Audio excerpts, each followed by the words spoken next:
ഫൈവ്കോ അക്കാദമിയുടെ ഓൺലൈൻ ക്ലാസ്സുകളിലേക്ക് സ്വാഗതം. നമ്മൾ എടുക്കുന്ന സബ്ജക്റ്റ് ബാങ്കിങ് ആണ്. ഇന്ന് നമുക്ക് പുതിയ ഒരു മേഖല നോക്കണം. അത് ഇ ബാങ്കിങ് ആണ്. അതായത് ഇ ബാങ്കിങ് എന്ന് പറഞ്ഞു കഴിഞ്ഞാൽ നമ്മൾ ഉദ്ദേശിക്കുന്നത് ഇലക്ട്രോണിക് ബാങ്കിങ്, അതിൻ്റെ ഒരു വേർഷനാണ് ഇ ബാങ്കിങ് എന്നുള്ളത്. ഇപ്പോൾ സാധാരണ രണ്ട് കൺസെപ്റ്റുകൾ നമ്മൾ നോക്കണം. ഒന്നാമത്തെ കൺസെപ്റ്റ് ബാങ്കിങ് എന്ന് നമുക്ക് വേണമെങ്കിൽ ട്രഡീഷണൽ ബാങ്കിങ് എന്നുള്ള പേരിൽ അറിയപ്പെടാം. രണ്ടാമത്തെ കൺസെപ്റ്റാണ് ഞാൻ ഈ പറഞ്ഞ ഇ ബാങ്കിങ് എന്ന് പറയുന്നത്. ട്രഡീഷണൽ ബാങ്കിങ് എന്ന് പറഞ്ഞു കഴിഞ്ഞാൽ നമ്മൾ ബാങ്ക് എന്ന ഒരു സ്ഥാപനത്തിൽ പണം നിക്ഷേപിക്കുകയും ആ പണം പിൻവലിക്കുകയും ചെക്ക് വഴി അല്ലെങ്കിൽ വിഡ്രോവൽ സ്ലിപ്പ് വഴി പേ ഇൻ സ്ലിപ്പ് വഴി അങ്ങനെ പല രീതിയിലും പണം നിക്ഷേപിക്കുകയും പിൻവലിക്കുകയും ബാങ്കിൽ ചെല്ലുകയും ബാങ്ക് എന്ന് പറയുന്ന ഒരു ഇൻസ്റ്റിറ്റ്യൂഷനിൽ ചെന്ന് എല്ലാ കാര്യങ്ങളും നേരിട്ട് ചെയ്യുന്നതിനെ പറയുന്ന പേരാണ് ട്രഡീഷണൽ ബാങ്കിങ് എന്നുള്ളത്. ഇലക്ട്രോണിക് ബാങ്ക് എന്ന് പറഞ്ഞു കഴിഞ്ഞാൽ നമ്മൾ പുത്തൻ ഐ ടി സെക്ടർ ബാങ്കിങ്ങിൽ ഉപയോഗിക്കുക, ഇൻഫോർമേഷൻ ടെക്നോളജി ബാങ്കിങ്ങിൽ ഉപയോഗിക്കുക.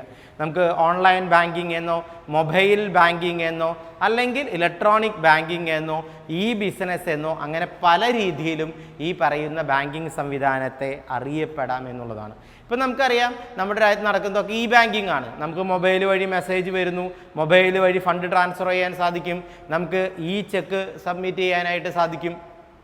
അതേപോലെ തന്നെ പണം നമുക്ക് ഓൺലൈനിൽ നിക്ഷേപിക്കാൻ സാധിക്കും. നമ്മുടെ പാസ്ബുക്ക് മുഴുവൻ ബാങ്കിൽ മൊബൈലിൽ നമുക്ക് ലഭിക്കും. അതേപോലെ മറ്റു പല മെത്തേഡുകളും, അതായത് ബാങ്കിന് റിക്വസ്റ്റ് അയക്കുന്നത്, ബാങ്കിനോട് പല ഇൻഫോർമേഷൻ കൈമാറുന്നത്, അങ്ങനെ അതേമാതിരി നമ്മുടെ പല ബില്ലുകളും ഓൺലൈനിൽ അടയ്ക്കുന്നതൊക്കെ ഈ ബാങ്കിങ്ങിൻ്റെ ഭാഗമായിട്ട് വന്നതാണെന്ന് പറയാം. പ്രത്യേകിച്ച് നമ്മൾ ഈ ഗ്ലോബലൈസേഷൻ വന്നതിന് ശേഷം ഐ ടി യുഗം വരികയും ഗ്ലോബലൈസേഷൻ വരികയും, അതിനെ പറയുന്ന വാചകം തന്നെ ഗ്ലോബലൈസേഷൻ മീൻസ് എന്ന് പറഞ്ഞാൽ the world is treated as A globe and globe is treated as A market എന്നാണ്. അതായത് ലോകത്തെ മുഴുവൻ ഒരു പന്തായിട്ട് കണക്ക് കൂട്ടുകയാണെങ്കിൽ ആ പന്തിൻ്റെ മാർക്കറ്റിങ്ങിനെ പൊതുവായിട്ട് നമ്മൾ പറയുന്ന പേരാണ് ഈ ഗ്ലോബൽ മാർക്കറ്റിംഗ് എന്നുള്ളത്. അപ്പോൾ ടെക്നോളജി ഉപയോഗിച്ചുകൊണ്ട് ഈ പറയുന്ന ബാങ്കിങ് മേഖലയുടെ വളർച്ച വർദ്ധിപ്പിക്കുന്നതിനാവശ്യമായ എഫേർട്ട് എടുക്കുന്നത് എന്തൊക്കെയാണോ അതിനെ പൊതുവായിട്ട് നമ്മൾ ഇപ്പോൾ വിളിക്കുന്ന പേരാണ് ഈ ബാങ്കിങ് എന്ന് പറയുന്ന സംവിധാനം. അപ്പോൾ ഈ ബാങ്കിങ് എന്ന് പറഞ്ഞു കഴിഞ്ഞാൽ നമുക്കറിയാം 91 ലിബറലൈസേഷൻ, പ്രൈവറ്റൈസേഷൻ, ഗ്ലോബലൈസേഷൻ മുതൽ തന്നെ ബാങ്കിങ് മേഖലയിൽ പുതിയ പുതിയ സംവിധാനങ്ങളൊക്കെ കൊണ്ടുവരുന്നുണ്ട്. അതാദ്യം മെട്രോ സിറ്റികളിൽ നടപ്പാക്കുകയും ആ മെട്രോ സിറ്റികളുടെ സക്സസ് കണ്ടതിന് ശേഷം മറ്റു ജില്ലകളിലേക്കും മറ്റു മേഖലയിലേക്കൊക്കെ വ്യാപിപ്പിക്കുകയാണ് ചെയ്തത്. നമുക്കറിയാം ഇന്ത്യ പോലുള്ള ഒരു രാജ്യത്ത് ഇപ്പോൾ ബാങ്കിങ് ബിസിനസ് എന്ന് പറയുന്നത് സാധാരണക്കാരന് കൂടി അത്രയും പ്രധാനപ്പെട്ട ഒരു കൺസെപ്റ്റായിട്ട് മാറി. അതിന് പ്രാധാന്യം കൊണ്ടുവന്നത് ഓഗസ്റ്റ് 2014 പ്രധാനമന്ത്രി ജൻ ധൻ യോജന പ്രകാരം എല്ലാവർക്കും ബാങ്ക് അക്കൗണ്ട് നിർബന്ധമാക്കി. പ്രധാനമന്ത്രി ജൻ ധൻ യോജന നടപ്പാക്കിയത് 2014 ഓഗസ്റ്റിൽ. അപ്പോൾ നിങ്ങളത് ആലോചിച്ച് വയ്ക്കുക. ചിലപ്പോൾ നമ്മളോട് ചോദിക്കും പരീക്ഷയ്ക്ക്, എന്നാണ് പ്രധാനമന്ത്രി ജൻ ധൻ യോജന ഗവൺമെൻറ് പ്രഖ്യാപിച്ചത്? പ്രധാനമന്ത്രി ജൻ ധൻ യോജന പ്രഖ്യാപിച്ചത് 2014 ഓഗസ്റ്റിലാണ്. ഇത് പ്രകാരം പറയുന്നത് എന്താ? ഇന്ത്യയിലുള്ള എല്ലാ വ്യക്തികൾക്കും ബാങ്ക് അക്കൗണ്ട് ഉണ്ടാകണം. അതാണ് അതിൻ്റെ ലക്ഷ്യം. ഇന്ത്യയിലുള്ള എല്ലാ വ്യക്തികൾക്കും ബാങ്ക് അക്കൗണ്ട് ഉണ്ടാകണം. അതിനേക്കാളുപരി ഒരു വീട്ടിൽ ഒരു അക്കൗണ്ടെങ്കിലും ഉണ്ടാകണം. ഇപ്പം ഇന്ത്യ പോലുള്ള ഒരു മഹാരാജ്യത്ത് നമുക്കറിയാം, അതായത് സാക്ഷരതയിൽ വളരെ പിന്നിലാണ്, വിദ്യാഭ്യാസം മറ്റു കാര്യങ്ങളിൽ പിന്നോക്കം നിൽക്കുന്ന, അതുമാതിരി റൂറൽ ഗ്രാമീണ മേഖലകൾ ഒരുപാടുള്ള ഒരു രാജ്യമാണ് ഇന്ത്യ. ആ ഇന്ത്യയിൽ ഒരു വീട്ടിൽ ഒരാൾക്കെങ്കിലും അക്കൗണ്ട് എന്നുള്ള കൺസെപ്റ്റാണ് പ്രധാനമന്ത്രി ആദ്യം മുന്നോട്ട് വെച്ചൊരു കൺസെപ്റ്റ്. ഒരാൾക്ക് ഒരു അക്കൗണ്ടെങ്കിലും വേണം.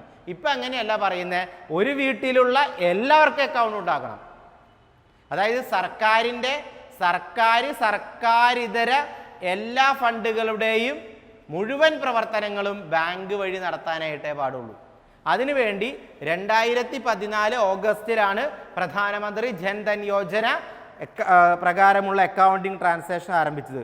അദ്ദേഹം എന്ന് പറഞ്ഞ കാര്യം, ഗവൺമെൻറ്റിൻ്റെ എല്ലാ പരിപാടികളും ബാങ്ക് വഴി മാത്രമേ നടക്കാനായിട്ട് പാടുള്ളൂ. ഇപ്പം നമ്മൾ കുട്ടികളുടെ സ്കോളർഷിപ്പ് കിട്ടുകയാണെങ്കിലും ഗ്രാൻഡ് കിട്ടുകയാണെങ്കിലും ഒക്കെ അക്കൗണ്ട് വേണം, കമ്പൽസറി ആണ്. അല്ലെങ്കിൽ ഇപ്പോൾ ദേശീയ തൊഴിലുറപ്പ് പദ്ധതി ആയിരിക്കാം, അല്ലെങ്കിൽ ഗവൺമെൻറ്റിൻ്റെ ഭവന നിർമ്മാണ പദ്ധതി ആയിരിക്കാം, വൈദ്യുതിവൽക്കരണമായിരിക്കാം, മറ്റു സാമ്പത്തിക സഹായങ്ങളായിരിക്കാം. ഇത് എല്ലാം വരുന്നത് ഏത് വഴിയായിരിക്കും? ബാങ്ക് വഴിയായിരിക്കും. അതിന് അദ്ദേഹം കൊണ്ടുവന്ന ഒരു സംവിധാനത്തെ പറയുന്നത് ഡിജിറ്റൽ ഇന്ത്യ എന്നാണ്. ആ പ്രോസസ്സിന് അവർ പറയുന്ന പേര് ഡിജിറ്റൽ ഇന്ത്യ. അതായത് ഇന്ത്യയിലെ ഡിജിറ്റലൈസേഷൻ കൊണ്ടുവരിക, എല്ലാ മേഖലയിലും ഡിജിറ്റലൈസേഷൻ കൊണ്ടുവരിക. അതിൽ ഏറ്റവും പ്രധാനപ്പെട്ട വേറൊരു കാര്യം കൊണ്ടുണ്ട്. ഈ ഡിജിറ്റലൈസേഷൻ കൊണ്ടുവരുമ്പോൾ അവരുദ്ദേശിക്കുന്നത് എന്താണെന്ന് വെച്ച് കഴിഞ്ഞാൽ നമ്മൾ പേപ്പർലെസ് മാർക്കറ്റിംഗ് ആക്കുക, കറൻസി ലെസ് ആക്കുക. അതായത് നമ്മൾ ഓൺലൈനിൽ കൂടുതൽ debit card, credit card, Google Pay, അല്ലെങ്കിൽ നമ്മൾ പറയാം മണി ട്രാൻസ്ഫർ, അങ്ങനെയുള്ള ടെക്നോളജി സംബന്ധമായ കാര്യങ്ങൾ കൂടുതലായിട്ട് ഉപയോഗിക്കുക. പേപ്പർലെസ് വർക്കിംഗ് ആക്കുക. അതായത് പൊതുവെ പേപ്പർ ഉപയോഗിക്കുന്ന സ്ഥാനത്ത് പേപ്പർലെസ് വർക്കിംഗ് കൊണ്ടുവരുന്നതിനെ നമ്മൾ പൊതുവായിട്ട് പറയുന്ന പേരാണ് അന്ന് എന്ത് പ്രധാനമന്ത്രി ജൻ ധൻ യോജന അക്കൗണ്ട് കൊണ്ടുവന്നത്. 2014 ഓഗസ്റ്റിൽ ആ കൊണ്ടുവന്നതിൻ്റെ ഗവൺമെൻറ് ആ നയത്തെ പറയുന്നത് ഡിജിറ്റൽ ഇന്ത്യ. ഡിജിറ്റൽ ഇന്ത്യ എപ്പോഴും ഗവൺമെൻറ് ഇപ്പം നമ്മൾ പറയാം, ഇപ്പോൾ കൊറോണ പോലുള്ള ഒരു സംവിധാനം വന്നു, ക്ലാസ്സുകളൊക്കെ ഓൺലൈനിലാക്കി, നമ്മൾ ഗൂഗിൾ മീറ്റോ അല്ലെങ്കിൽ അത് അനുസരിച്ചുള്ള മറ്റു ആപ്പുകൾ വഴി ക്ലാസ്സുകൾ പ്രൊവൈഡ് ചെയ്യുന്നു, കമ്മ്യൂണിക്കേഷൻ കൊണ്ടുവരുന്നു. അപ്പം നമ്മളിവിടെയൊക്കെ ഉപയോഗിക്കുന്ന ഡിജിറ്റൽ എന്ന് പറയുന്ന വാചകമാണ്. ഗവൺമെൻറ് ഓഫ് ഇന്ത്യയുടെ ഇപ്പോഴത്തെ ഏറ്റവും വലിയ ലക്ഷ്യമാണ് digital India vision. Government of ഇന്ത്യയുടെ ഏറ്റവും വലിയ വിഷനാണ് ഡിജിറ്റൽ ഇന്ത്യ. അപ്പം നമ്മൾ നോക്കണം, പ്രധാനമന്ത്രി ജൻ ധൻ യോജന അക്കൗണ്ട് ആരംഭിച്ചത് 2014 ഓഗസ്റ്റിൽ. അപ്പോൾ ഇവിടെ ഉദ്ദേശിക്കുന്നത് എന്താ? എല്ലാ പരിപാടികളും ഏത് വഴി നടത്തുക? ബാങ്ക് വഴി നടക്കുന്നതിനെ പ്രധാനമന്ത്രി പറയുന്ന പേരാണ് ഈ സംവിധാനം എന്ന് പറയുന്നത്. ഇനി നമ്മൾ നോക്കേണ്ടത് ഇതിന് പ്രത്യേകത എന്താണെന്ന് വെച്ച് കഴിഞ്ഞാൽ ITES ആണ്. അതായത് ഇൻഫോർമേഷൻ ടെക്നോളജി ആൻഡ് എനേബിൾഡ് സർവീസാണ് ഈ മേഖലയ്ക്ക് ഏറ്റവും കൂടുതൽ പ്രാധാന്യം കൊണ്ടുവന്നത്. ഇനി the need and importance of e banking. E ബാങ്കിങ്ങിൻ്റെ ഏറ്റവും വലിയ പ്രത്യേകത എന്താണ്? ഒന്ന് റെഡ്യൂസ് ബർഡൻ, റെഡ്യൂസ്ഡ് ബർഡൻ. നമുക്കറിയാം ബാങ്കിങ് മേഖലയിൽ ഉണ്ടാകുന്ന തിരക്ക്, അനാവശ്യമായ കൺജസ്റ്റഡ്, ഇതൊക്കെ ഒഴിവാക്കുന്നതിന് വേണ്ടി, പ്രത്യേകിച്ച് നിങ്ങൾക്ക് തന്നെ അറിയാവുന്ന കാര്യമുണ്ട്. അപ്പോൾ നമ്മൾ ആ നോട്ട് പിൻവലിക്കുന്ന സമയത്ത് പ്രധാനമന്ത്രി നോട്ട് പിൻവലിച്ച് ഡിമോണിറ്റൈസേഷൻ പ്രഖ്യാപിച്ചപ്പോൾ ആ സമയത്ത് ബാങ്കിൽ പണം മാറാൻ നിന്നവരുടെ തിരക്കും അതുമായി ബന്ധപ്പെട്ട പോലീസ് നടപടികളും ചിലവരുടെ മരണത്തിൽ വരെ കലാശിച്ചു. കാരണം എല്ലാവർക്കും ബാങ്കിൽ വരണം, എല്ലാവർക്കും ബാങ്ക് വഴി നേരിട്ട് ട്രാൻസാക്ഷൻ നടത്തണം. അങ്ങനെ വലിയൊരു വിഷയങ്ങളും വിവാദങ്ങളും പ്രശ്നങ്ങളൊക്കെ ഉണ്ടായ ഒരു സമയമാണ്. പക്ഷേ ഡിജിറ്റലൈസേഷൻ വരുമ്പോൾ ആൾക്കാരുടെ ബാങ്ക് എന്ന് പറയുന്ന സ്ഥാപനത്തിലേക്കുള്ള വരവും അതുമായി ബന്ധപ്പെട്ട തിരക്കുകളും അനുബന്ധമായ വിഷയങ്ങളും തർക്കങ്ങളും മറ്റു കാര്യങ്ങളും, അതേപോലെ വരി, ക്യൂ, അതുമായി ഉണ്ടാകുന്ന ഫിസിക്കലായി മെൻ്റലായിട്ട് ഉണ്ടാകാവുന്ന റിവഞ്ച്, അല്ലെങ്കിൽ നമ്മൾ പറയുന്നത് സമരം, അങ്ങനെ കാര്യങ്ങളൊക്കെ ഒഴിവാക്കാൻ ഈ ഡിജിറ്റലൈസേഷൻ സാധിക്കും എന്നുള്ളതാണ്. അതായത് ഒരുപക്ഷെ ടെക്നോളജി ഉപയോഗിച്ചുകൊണ്ട് അയാളുടെ മൊത്തം ട്രാൻസാക്ഷൻ അയാളുടെ ഓഫീസിലിരുന്നോ പേഴ്സണൽ മൊബൈൽ വഴിയോ ചെയ്യാനായിട്ട് സംവിധാനത്തിലേക്ക് മാറി വരുന്ന ഒരു സിസ്റ്റമാണ് നമ്മൾ ഈ പറയുന്ന ഡിജിറ്റൽ ഇന്ത്യ എന്നതുകൊണ്ട് ഉദ്ദേശിക്കുന്നത്. അതിൽ ഏറ്റവും വലിയ പ്രധാനമാണ് റെഡ്യൂസ് ബർഡൻ. അതായത് തർക്കങ്ങൾ, കൺജസ്റ്റേഷൻ, തിരക്കുകൾ, ആവശ്യങ്ങൾ എല്ലാം ബാങ്കിൽ വന്ന് ചെയ്യുക എന്നതിനേക്കാൾ ഉപരി അവർക്ക് ചെയ്യാവുന്ന ഏറ്റവും വലിയ കാര്യം അവരുടെ IT സെക്ടർ ഉപയോഗിച്ചുകൊണ്ട് കൂടുതൽ സർവീസുകൾ, അത് ഏറ്റവും ഫാസ്റ്റായ, ഏറ്റവും റെഡ്യൂസ്ഡ് കോസ്റ്റായ, ബെനഫിറ്റായ സർവീസുകൾ ലഭിക്കുന്നു എന്നുള്ളതാണ്. ഇനി നീഡ് ഫോർ ട്രാൻസ്ഫോർമേഷൻ. ഈ നീഡ് ഫോർ ട്രാൻസ്ഫോർമേഷൻ എന്ന് പറയുന്ന വാക്കിൻ്റെ ഏറ്റവും വലിയ അർത്ഥം എന്താണെന്ന് വെച്ച് കഴിഞ്ഞാൽ പണം കൈകാര്യം ചെയ്യുന്നതിന് ഏറ്റവും നല്ല മെത്തേഡ്. നമ്മൾ മെസ്സേജ് ആണെങ്കിലും പണമാണെങ്കിലും അതിൻ്റെ കൈമാറ്റം മറ്റുള്ള കാര്യങ്ങളൊക്കെ വളരെ ഈസിയാണ്. ഇപ്പോൾ പണ്ടൊക്കെ നമുക്ക് ഇവിടെ ഒരു ബാങ്കിൽ അക്കൗണ്ട് ഉണ്ടെങ്കിൽ നമ്മൾ ആ ബാങ്കിൻ്റെ വേറൊരു ബാങ്ക് വഴി, ആ ബാങ്കിൻ്റെ വേറൊരു ബ്രാഞ്ച് വഴി നമുക്ക് അതിൽ നിന്ന് പണം പിൻവലിക്കാനോ മറ്റു കാര്യങ്ങളോ ചെയ്യാനോ പറ്റില്ല. ഇപ്പം അങ്ങനെയല്ല. ഇപ്പം നമുക്ക് കാനറ ബാങ്കിൽ അക്കൗണ്ട് ഉണ്ട്, എനിക്ക് കാനറ ബാങ്കിൽ അക്കൗണ്ട് ഉണ്ട്. ഇന്ത്യയിലോ വിദേശത്തുള്ള കാനറ ബാങ്കിൻ്റെ ഏത് അക്കൗണ്ടിൽ പോയാലും എനിക്ക് ചെക്ക് ബുക്ക് വഴിയോ അതായത് മൊബൈൽ സംവിധാനങ്ങൾ വഴിയോ മറ്റു വഴിയോ പണം പിൻവലിക്കാനായിട്ട് സാധിക്കും. അത് ഏറ്റവും നല്ല മെത്തേഡാണ് ശരിക്കും പറഞ്ഞു കഴിഞ്ഞാൽ. എന്ന് വെച്ച് കഴിഞ്ഞാൽ പണം എവിടെ വേണമെങ്കിലും കൈമാറ്റം ചെയ്യാവുന്ന ഒരു മെത്തേഡ്, ഈസി ഫോർ ട്രാൻസ്ഫോർമേഷൻ. അത് എവിടെയാണെങ്കിലും ഏത് മെക്കാനിസം, ഏത് സംവിധാനത്തിലൂടെയും പണം മറ്റുള്ളവർക്ക് കൈമാറാൻ അവരിൽ എത്തിക്കാനുള്ള സംവിധാനങ്ങളൊക്കെ ഉണ്ട് എന്നുള്ളതാണ്. ഇനി എവർ ഇൻക്രീസിങ് കോമ്പറ്റീഷൻ. നമുക്കറിയാം ബാങ്കിങ് ബിസിനസ്സിൻ്റെ ഏറ്റവും വലിയ പ്രത്യേകത ഇപ്പോൾ കോമ്പറ്റീഷനാണ്. റിസർവ് ബാങ്ക് ഓഫ് ഇന്ത്യ എന്ന് പറയുന്ന രാജ്യത്തിൻ്റെ ഏറ്റവും വലിയ ബാങ്ക്, ആ ബാങ്ക് ഒഴിച്ച് ഗ്ലോബൽ തലത്തിൽ നോക്കുകയാണെങ്കിൽ ബാങ്കിങ് മേഖലയിൽ വരുന്ന വലിയ കോമ്പറ്റീഷനാണ്. അത് പ്രൈവറ്റ് ബാങ്കുകൾ ഒരുപാട് വരുന്നു, അവരുടെ പുതിയ പുതിയ ടെക്നോളജികൾ, സംവിധാനങ്ങൾ, സിസ്റ്റംസ് ഒക്കെ കൊണ്ടുവരുന്നു. അതനുസരിച്ച് ബാങ്കിങ് മേഖലയിൽ ഉണ്ടാകുന്ന ഒരുപാട് മാറ്റങ്ങൾ, പ്രത്യേകിച്ച് ബ്രാഞ്ചുകളുടെ കണക്ഷൻ, അതേമാതിരി fund transfer, ATM, debit card, credit card, smart card, അങ്ങനെ ബാങ്കിങ് മേഖലയിൽ ഉണ്ടാകാവുന്ന എല്ലാ ടെക്നോളജിയും അഡോപ്റ്റ് ചെയ്യുന്നതിന് വേണ്ടിയാണ് ഇങ്ങനെ ഒരു സംവിധാനം കൊണ്ടുവന്നിരിക്കുന്നത്. അപ്പോൾ ബാങ്കിങ് മേഖലകൾ, ബ്രാഞ്ചുകൾ നിലനിൽക്കണമെങ്കിലും അവയുടെ നടത്തിപ്പ് സുതാര്യമാകണമെങ്കിലും നല്ല രീതിയിൽ നടക്കണമെങ്കിലൊക്കെ ഇങ്ങനെ ഒരു സംവിധാനം ഉണ്ടാകണം എന്നുള്ളതാണ്. ഇനി introduction of new and more attractive customer friendly product and services. ഇവിടുത്തെ വേറൊരു പ്രത്യേകത എന്താ, നമ്മൾ പറയുന്ന വേറൊരു പ്രത്യേകത എന്താണെന്ന് വെച്ച് കഴിഞ്ഞാൽ introduction of new and more attractive customer friendly product and services. എപ്പോഴും ശ്രദ്ധിക്കേണ്ട കാര്യം, ഏത് പ്രൊഡക്റ്റ് ആണെങ്കിലും സർവീസ് ആണെങ്കിലും കസ്റ്റമർ ഫ്രണ്ട്ലി ആയിരിക്കണം. നമുക്ക് ഒരു സമയത്ത് ബാങ്ക് എന്ന് പറയുന്നത് അത്ര കസ്റ്റമർ ഫ്രണ്ട്ലി അല്ല. ഒരു പക്ഷേ ഞാൻ വിചാരിക്കുന്നത് പണം ഉള്ളവർക്ക് മാത്രമുള്ള ഒരു സംവിധാനമായിരുന്നു ഒരു സമയത്ത് ബാങ്ക് എന്ന് പറയുന്നത്. പണമുള്ളവർക്ക് പണം ഇടാനും അവർക്ക് ലോണുകളോ ഓടിയോ മറ്റു സംവിധാനങ്ങളോ പിൻവലിക്കാനും അവർക്ക് കൂടുതൽ പണം കൊണ്ടുവരുന്നതിന് വേണ്ടിയുള്ള ഒരു മെത്തേഡായിരുന്നു ഒരു സമയത്ത് ബാങ്ക് എന്ന് പറയുന്നത്. ഇന്ന് അങ്ങനെയല്ല.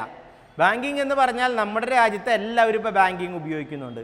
ആ ബാങ്കിങ്ങും ആ ബാങ്കിങ്ങുമായി ബന്ധപ്പെട്ട സംവിധാനങ്ങളും ഇക്കോ ഫ്രണ്ട്ലി ആകുമ്പോഴാണ് അവർക്ക് കൂടുതൽ താല്പര്യമുണ്ടാവുക എന്നുള്ളതാണ്. ഞാൻ നേരത്തെ പറഞ്ഞ പോലെ ഈ ബാങ്കിങ്, ATM, അതേപോലെ ഈ ട്രാൻസാക്ഷൻ, ഈ പാസ്ബുക്ക്, ഈ ചെക്ക്, ഈ എൻഡോഴ്സ്മെൻറ്റ്, അങ്ങനെ കുറേ കാര്യങ്ങളൊക്കെ ഈ ലെവലിൽ വരുമ്പോഴാണ്, അതായത് ടെക്നോളജി ഉപയോഗിച്ചുകൊണ്ട് ബാങ്കിങ് സർവീസ് കൂടുതലായിട്ട് കൊടുക്കുമ്പോഴാണ് അവർക്ക് കൂടുതൽ താല്പര്യമുണ്ടാവുക എന്നുള്ളതാണ് ഏറ്റവും പ്രധാനപ്പെട്ട വാചകം. ഇനി പറയുന്നത് യൂസ് ഓഫ് ഇലക്ട്രോണിക് മീൻസ്. നമ്മൾ പറയേണ്ടത് ബാങ്കിങ്ങിൻ്റെ ഏറ്റവും വലിയ പ്രത്യേകത എല്ലാ മേഖലകളിലും ഈ യൂസാണ് ഉണ്ടാകേണ്ടത്, ഇലക്ട്രോണിക് യൂസാണ് ഉണ്ടായത്. പ്രത്യേകിച്ച് കോർ ബാങ്കിങ് സൊല്യൂഷൻസ് ആണ് ഉണ്ടാകേണ്ടത്. CBS എന്ന് പറഞ്ഞാൽ കോർ ബാങ്കിങ് സൊല്യൂഷൻസ്, അതായത് എല്ലാ ബാങ്കുകളും കമ്പൈൻഡ് ആയിട്ട് ഡിജിറ്റൽ സംവിധാനത്തിലേക്ക് ഒരേ രീതിയിൽ പ്രവർത്തിക്കുന്നതിന് നമ്മൾ വിളിക്കുന്ന പേരാണ് എന്ത്, CSB എന്ന് പറഞ്ഞു കഴിഞ്ഞാൽ കോർ ബാങ്കിങ് സൊല്യൂഷൻ. എല്ലാ പബ്ലിക് സെക്ടർ ബാങ്കുകളും ഇതിൻ്റെ ഭാഗമായിട്ട് പ്രവർത്തിക്കുന്നു എന്നുള്ളത് മാത്രമല്ല, എംപ്ലോയീസിനാണെങ്കിലും സെയിൽസ്മാൻസിനാണെങ്കിലും ബാങ്കിങ് സർവീസ് ആണെങ്കിലും ഡെപ്പോസിറ്റ് ആണെങ്കിലും ലോൺസ് ആണെങ്കിലും ഒക്കെ നമുക്ക് ഇലക്ട്രോണിക് വൈസ് ചെയ്യാനുള്ള ഒരു സംവിധാനം ഉണ്ടാക്കിയെടുക്കുന്നു എന്നുള്ളതാണ്. ഇനി ഇൻഫ്ലുവൻസ് ഓഫ് ഇൻഫോർമേഷൻ ടെക്നോളജി. ഞാൻ പറയുകയാണെങ്കിൽ ഈ ഇൻഫോർമേഷൻ ടെക്നോളജി, IT ആണ് ഈ പറയാവുന്ന ബാങ്കിങ്ങിന് ഏറ്റവും കൂടുതൽ പ്രാധാന്യം കൊണ്ടുവന്നത്. ഒരുപക്ഷെ നമ്മുടെ world level marketing, world level business, world level finance, world level banking, ഇതൊക്കെ ഏറ്റവും കൂടുതൽ എക്കോ ഫ്രണ്ട്ലി ആക്കിയത്, ഫാസ്റ്റ് ആക്കിയത്, കസ്റ്റമർ ഓറിയൻറ്റഡ് ആക്കിയത് IT ആണ്. ഇൻഫോർമേഷൻ ടെക്നോളജിയാണ് ഈ പറയുന്ന കാര്യങ്ങളൊക്കെ കുറച്ചും കൂടി ഫ്രണ്ട്ലി രീതിയിലേക്ക് ആക്കി മാറ്റിയത് എന്ന് പറയാം. എന്ന് വെച്ച് കഴിഞ്ഞാൽ നമ്മളെ സംബന്ധിച്ചിടത്തോളം ഏതൊരു ട്രാൻസാക്ഷനും ഏറ്റവും നല്ല രീതിയിൽ, ഏറ്റവും നല്ല മെത്തേഡിൽ, ഏറ്റവും ഫാസ്റ്റായി, ഏറ്റവും കോസ്റ്റ് ലെസ്സായി അല്ലെ കോസ്റ്റ് കുറവിൽ നടക്കുമ്പോഴാണ് ഒരു സംവിധാനത്തോട് പബ്ലിക്കിന് താല്പര്യം ഉണ്ടാവുള്ളൂ. അങ്ങനെ ഒരു സംവിധാനം കൊണ്ടുവന്നത് ഈ ബാങ്കിങ് ആണെന്ന് നമുക്ക് പറയാം. ഇനി boundary less banking. Boundary less banking എന്ന് പറഞ്ഞു കഴിഞ്ഞാൽ ബാങ്കുകളെ സംബന്ധിച്ചിടത്തോളം ബാങ്ക് എന്ന് പറയുന്ന ഒരു സംവിധാനത്തിൻ്റെ അതിർത്തിക്കകത്തല്ലാതെ മറ്റു രീതിയിൽ നല്ലൊരു ബന്ധം ഉണ്ടാക്കാനായിട്ട് നമുക്ക് സാധിക്കും. എന്ന് പറഞ്ഞാൽ ഇപ്പോഴത്തെ മാർക്കറ്റിങ്ങിൻ്റെ ഒരു പ്രത്യേകത customer is treated as the king of market എന്നാണ്. എന്ന് വെച്ചാൽ കസ്റ്റമറെ നമുക്ക് എന്തായിട്ട് കണക്ക് കൂട്ടാം? മാർക്കറ്റിലെ കിങ് ആയിട്ട് കണക്ക് കൂട്ടാം. അപ്പോൾ ഏത് ബിസിനസ് ആണെങ്കിലും, അത് പബ്ലിക് സെക്ടർ ആണെങ്കിലും പ്രൈവറ്റ് സെക്ടർ ആണെങ്കിലും ബാങ്കിങ് ആണെങ്കിലും, അവിടെ ഏറ്റവും കൂടുതൽ ഉണ്ടാകേണ്ട ഒരു കാര്യമാണ് CRM. എന്ന് പറഞ്ഞാൽ കസ്റ്റമർ റിലേഷൻഷിപ്പ് മാനേജ്മെൻറ്റ്. കസ്റ്റമറുമായിട്ട് നമുക്ക് എപ്പോഴും നല്ല ബന്ധമുണ്ടാകണം. അത് ഒരു ബാങ്കിങ്ങിനെ സംബന്ധിച്ചിടത്തോളം നേരിട്ട് കസ്റ്റമറായിട്ട് റിലേഷൻഷിപ്പ് ഉണ്ടാവുക എന്ന് പറയുന്നത് അത്ര ഒരു ഈസി പ്രോസസ്സ് അല്ല. പകരം അവിടെ ഉണ്ടാകാവുന്ന ഏറ്റവും നല്ല മെത്തേഡ് എന്ന് പറയുന്നത് ഞാൻ ഈ പറയുന്ന സിസ്റ്റത്തിൻ്റെ അടിസ്ഥാനത്തിലായിരിക്കും. CRM means customer relationship management എന്ന് പറയുന്നത് ഏറ്റവും പ്രധാനപ്പെട്ട ഒരു കൺസെപ്റ്റ് ആയിരിക്കും. അതായത് കസ്റ്റമറിന് എന്ത്, എപ്പോൾ, എങ്ങനെയാണോ ആവശ്യം ആ ആവശ്യം നടത്തി കൊടുത്താവുന്ന രീതിയിലേക്ക് ബാങ്കിങ് സംവിധാനങ്ങൾ മാറണം എന്നുള്ളതാണ് അതിൻ്റെ ഏറ്റവും പ്രധാനപ്പെട്ട വാചകമായിട്ട് നമുക്ക് കണക്ക് കൂട്ടാവുന്നത്. അപ്പോൾ അതിൻ്റെ വേറെ കുറേ പ്രോസസ്സും കൂടി അവർ പറയുന്നുണ്ട്. ആ പ്രോസസ്സിൽ ഒന്ന് വരുന്നത് ECS ആണ്, electronic clearing services. ECS electronic. അപ്പോൾ ആദ്യം customer relationship management. Customer relationship management CRM. Electronic clearing services. Electronic clearing services അത് വളരെ പ്രധാനപ്പെട്ട ഒരു കൺസെപ്റ്റാണ്. പരീക്ഷയിൽ ചിലപ്പോഴും നോക്കും. അതേപോലെ EFT, അത് പിന്നെയും കുട്ടികൾക്ക് അറിയാം. EFT എന്ന് പറഞ്ഞാൽ electronic fund transfer. Electronic fund transfer. പിന്നെ അത് കഴിഞ്ഞാൽ വരുന്നത് NEFT എന്ന് പറഞ്ഞാൽ national electronic fund transfer. National electronic fund transfer.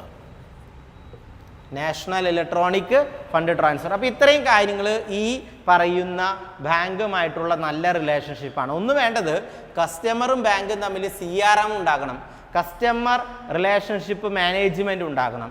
പിന്നെ പറയുന്നത് എന്താ? ഇലക്ട്രോണിക് ചെക്ക് ക്ലിയറിംഗ് സർവീസസ് വേണം, ഇലക്ട്രോണിക് ഫണ്ട് ട്രാൻസ്ഫർ വേണം, നാഷണൽ ഇലക്ട്രോണിക് ഫണ്ട് ട്രാൻസ്ഫർ വേണം. എന്ന് പറഞ്ഞാൽ ഒരു കസ്റ്റമറുടെ ആവശ്യങ്ങൾ അറിഞ്ഞുകൊണ്ടുള്ള എല്ലാ സംവിധാനങ്ങളും ബാങ്ക് ചെയ്യണം എന്നാണ് നമുക്ക് പറയേണ്ടത്. ഇതിൽ RBIയുടെ റോൾ എന്താണ്? റോൾ ഓഫ് RBI നമുക്കറിയാം. നമ്മുടെ രാജ്യത്തെ ബാങ്കുകളുടെ തലപ്പത്തിരിക്കുന്ന അപെക്സ് ബോഡി എന്ന് പറഞ്ഞു കഴിഞ്ഞാൽ ബാങ്കാണ്, RBI ആണ്. RBIയെ സംബന്ധിച്ചിടത്തോളം അവർക്ക് ഏറ്റവും പ്രധാനപ്പെട്ട കൺസെപ്റ്റ് എന്താണെന്ന് വെച്ച് കഴിഞ്ഞാൽ അവർ മാക്സിമം സർവീസ് കസ്റ്റമേഴ്സിന് പ്രൊവൈഡ് ചെയ്യുന്നതിന് ആവശ്യമായ സംവിധാനങ്ങളാണ് എടുക്കുന്നത്. അതിൽ IT സംവിധാനം, അതിൻ്റെ ഒരു സംവിധാനം ആരംഭിക്കുന്നത് 1996-ലാണ്.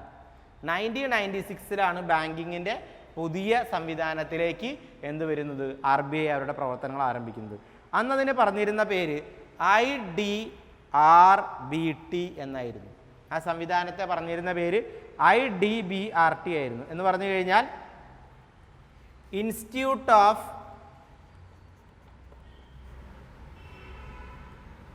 ഇൻസ്റ്റിറ്റ്യൂട്ട് ഫോർ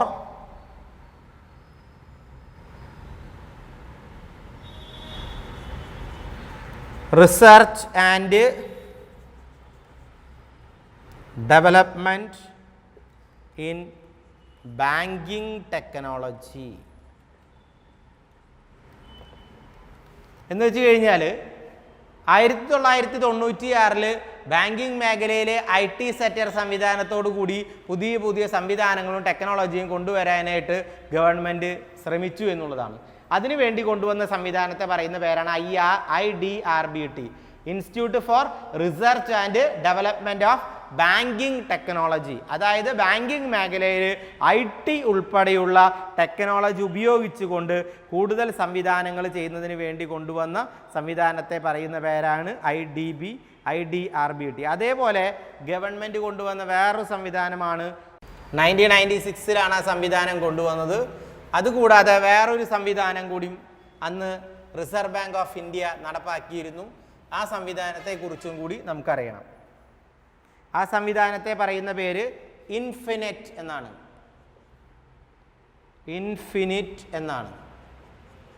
എന്ന് പറഞ്ഞു കഴിഞ്ഞാൽ നമ്മൾ ഉദ്ദേശിക്കുന്നത് ഇന്ത്യൻ ഫിനാൻഷ്യൽ നെറ്റ്വർക്ക്. ഇൻഫിനിറ്റ് എന്ന പേരിൽ ഇന്ത്യൻ ഫിനാൻഷ്യൽ നെറ്റ്വർക്കാണ്. ഏകദേശം നമ്മൾ പറയുന്നുണ്ട് 150 banks, primary dealers, mutual fund ഒക്കെ ഇതിൻ്റെ മെമ്പേഴ്സാണ്. അതായത് ബാങ്കിങ് മേഖലയിൽ, കമ്മ്യൂണിക്കേഷൻ മേഖലയിൽ ഒരു ബാക്ക് ബോൺ എന്ന് പറയുന്നത് ഈ ഇൻഫിനിറ്റ് ആണ്. അതായത് നമ്മൾ പറയുന്നത് ടെക്നോളജി ഉപയോഗിക്കുന്നതിന് വേണ്ടി 100-ലധികം ബാങ്കുകൾ, അതുമാതിരി പ്രൈമറി ഡീലേഴ്സ്, മ്യൂച്വൽ ഫണ്ട് അവരൊക്കെ കൂടി ചേർന്ന് കൊണ്ടുവന്ന സംവിധാനം. എന്തായാലും ഇതിൻ്റെ ആരംഭം കുറിച്ച് റിസർവ് ബാങ്ക് ഓഫ് ഇന്ത്യ ആണ്. ആരംഭം കുറിച്ച് വർഷം 1996 ആണ്. അത് ഓർത്ത് വയ്ക്കുക. ഇനി ഇലക്ട്രോണിക് ബാങ്കിങ് ഞാൻ പ്രത്യേകിച്ച് പറയേണ്ട കാര്യമില്ല. ടെക്നോളജി ഉപയോഗിച്ചുകൊണ്ട് അവർ വ്യക്തമായിട്ട് പറയുന്നുണ്ട്, electronic banking refers to the uses of technology which allow customer to access banking service electronically, whether it is to pay bill, transfer fund, view account or to obtain information and advices. അതായത് ഒരു banking സംവിധാനത്തിൽ എല്ലാ കാര്യങ്ങളും ഒരു കസ്റ്റമർക്ക് technology ഉപയോഗിച്ച് ചെയ്യാൻ സാധിക്കുന്നതിനെ നമ്മൾ വിളിക്കുന്ന പേരാണ് ഇലക്ട്രോണിക് ബാങ്കിങ് എന്നുള്ളത്.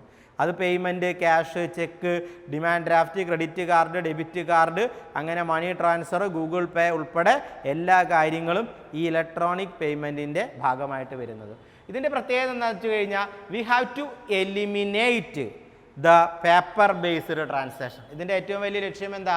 പേപ്പർ ബേസ്ഡ് ട്രാൻസാക്ഷൻ നമ്മൾ പൂർണ്ണമായിട്ട് ഒഴിവാക്കുക, പേപ്പർലെസ് ട്രാൻസാക്ഷൻ ആക്കുക. എന്ന് വെച്ച് കഴിഞ്ഞാൽ ടെക്നോളജിയുടെ അടിസ്ഥാനത്തിൽ ഫണ്ട് ട്രാൻസ്ഫർ ആയിരിക്കാം, അല്ലെങ്കിൽ ബാങ്ക് ആക്സസ് ആയിരിക്കാം, പേയ്മെൻ്റ് ആയിരിക്കാം, ട്രാൻസ്ഫർ അങ്ങനെ എല്ലാം നടക്കുന്നതിനെ പൊതുവായിട്ട് നമ്മൾ വിളിക്കുന്ന പേരാണ് ഈ ബാങ്കിങ് എന്ന് പറയുന്നത്.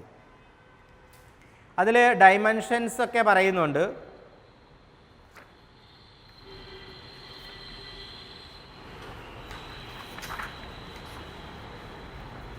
ഇനി നമ്മൾ നോക്കേണ്ട സംവിധാനം കോർ ബാങ്കിങ് ആണ്. അതായത് ബാങ്കിങ് മേഖലയിലെ ഏറ്റവും പ്രധാനപ്പെട്ട, നമുക്കൊരു പക്ഷേ എക്സാമിന് ഉപയോഗിക്കാൻ വരുന്ന ഒരു കൺസെപ്റ്റാണ് കോർ ബാങ്കിങ്. എന്താണ് കോർ എന്നുള്ള വാചകം? ആ കോറിനെ പറയുന്നത് centralised online real time exchange.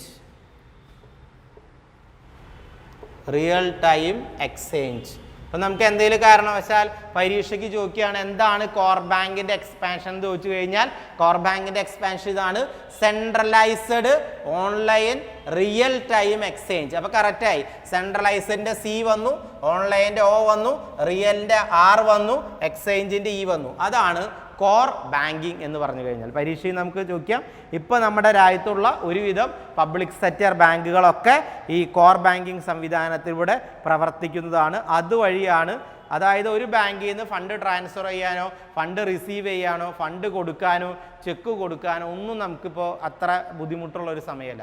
ഒരു കാലത്ത് നമ്മൾ ചെക്ക് മാറണമെങ്കിൽ നമ്മൾ നമ്മുടെ ബാങ്കിൻ്റെ ബ്രാഞ്ചിലേക്ക് ചെക്ക് കൊടുക്കുന്നു, അവരത് മറ്റ് ബ്രാഞ്ചിലേക്ക് അയക്കുന്നു, അവിടുന്ന് പാസ്സായി വരുന്നു. അതിലെങ്ങനെയായാലും ഒരു 4 ദിവസമെങ്കിലും അല്ലെങ്കിൽ ഒരാഴ്ചയെങ്കിലും ഒക്കെ പലപ്പോഴും പിടിക്കാറുണ്ട്. ഇപ്പം അങ്ങനെയല്ല, നമ്മൾ ഓൺ ദി ടൈം തന്നെ നമുക്ക് ബാങ്കിൻ്റെ ട്രാൻസാക്ഷനൊക്കെ നടക്കാം. അതിനുവേണ്ടി ഗവൺമെൻറ് കൊണ്ടുവന്ന സംവിധാനത്തെയാണ് ഈ കോർ ബാങ്കിങ് എന്ന് പറയുന്നത്. കോർ ബാങ്കിങ്ങിൻ്റെ full form centralised online real time exchange എന്നാണ്. ഇതിൻ്റെ പ്രത്യേകത എന്താ? ഈ ബാങ്കിങ് എന്ന് പറഞ്ഞു കഴിഞ്ഞാൽ a banking service that enable a group of network bank branches to share data between bank branches quickly. This allows customers to access their bank account and perform basic transaction from any member branch of the office. നമ്മളിപ്പോഴത്തെ ഒരു സംവിധാനം അനുസരിച്ച് നമുക്ക് ഏത് branch വഴി വേണമെങ്കിലും നമ്മുടെ transaction നടത്താം, ഏത് ബ്രാഞ്ചിൽ വേണമെങ്കിലും നമുക്ക് പണം നിക്ഷേപിക്കാം, ഏത് ബാങ്കിൽ നിന്ന് വേണമെങ്കിലും പിൻവലിക്കാം. അതേപോലെ നമുക്കറിയാം പണ്ടൊക്കെ ആണെങ്കിൽ ATM വരുന്ന ഒരു സമയത്ത് ആ ATM സംവിധാനം വരുമ്പോൾ അതാത് ബാങ്കുകളുടെ ATMിൽ നിന്ന് മാത്രമേ അതാത് ബാങ്കുകൾക്ക് പണം പിൻവലിക്കാൻ പാടുള്ളൂ എന്നൊരു സംവിധാനം ഉണ്ടായിരുന്നു. പക്ഷേ പിന്നീട് കോർ ബാങ്കിങ്ങും പുതിയ ടെക്നോളജിയൊക്കെ reserve bank of India adopt ചെയ്തതോടുകൂടി ആ സംവിധാനം പിൻവലിക്കുകയും നമുക്കിപ്പോൾ ഏത് ബാങ്കിൻ്റെ ഏത് ബ്രാഞ്ചിൽ നിന്ന് വേണമെങ്കിലും പണം പിൻവലിക്കാവുന്ന ഒരു സംവിധാനത്തിലേക്ക് എത്തി എന്നുള്ളതാണ്. ഈ കോർ ബാങ്കിങ്ങിൻ്റെ ഏറ്റവും വലിയ ഫംഗ്ഷൻ എന്താണെന്ന് വെച്ച് കഴിഞ്ഞാൽ, ഒന്ന് ഡെപ്പോസിറ്റ് മണി ഇൻ അക്കൗണ്ട്സ്. ഏത് അക്കൗണ്ടിൽ വേണമെങ്കിലും നമുക്ക് പണം ഈസി ആയിട്ട് ഡെപ്പോസിറ്റ് ചെയ്യാം. എങ്ങനെ ഡെപ്പോസിറ്റ് ചെയ്യാം? പേപ്പർ വൈസ് ആയിട്ടല്ല, പകരം ഇലക്ട്രോണിക് സിസ്റ്റമായിട്ട് ഫണ്ട് ഡെപ്പോസിറ്റ് ചെയ്യാം. അതുമാതിരി ഓഫറിങ് ലോൺസ് ആൻഡ് മോർട്ട്ഗേജ്. നമുക്ക് ലോൺസ് ആണെങ്കിലും അതിനനുബന്ധമായ കാര്യങ്ങളാണെങ്കിലും ഇതിൽ നടക്കും. ആൻഡ് മേക്കിംഗ് പേയ്മെൻറ്റ്, അതാണ് ഏറ്റവും വലിയ പ്രധാനപ്പെട്ട വാചകം.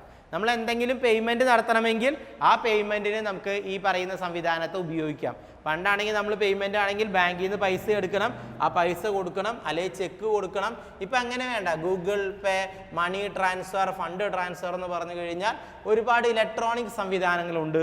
ആ സംവിധാനങ്ങൾ ഉപയോഗിച്ചുകൊണ്ടൊക്കെ നമുക്ക് ഈസി ആയിട്ട് പേയ്മെൻറ്റ് കൊടുക്കാനായിട്ട് സാധിക്കും എന്നുള്ളതാണ്.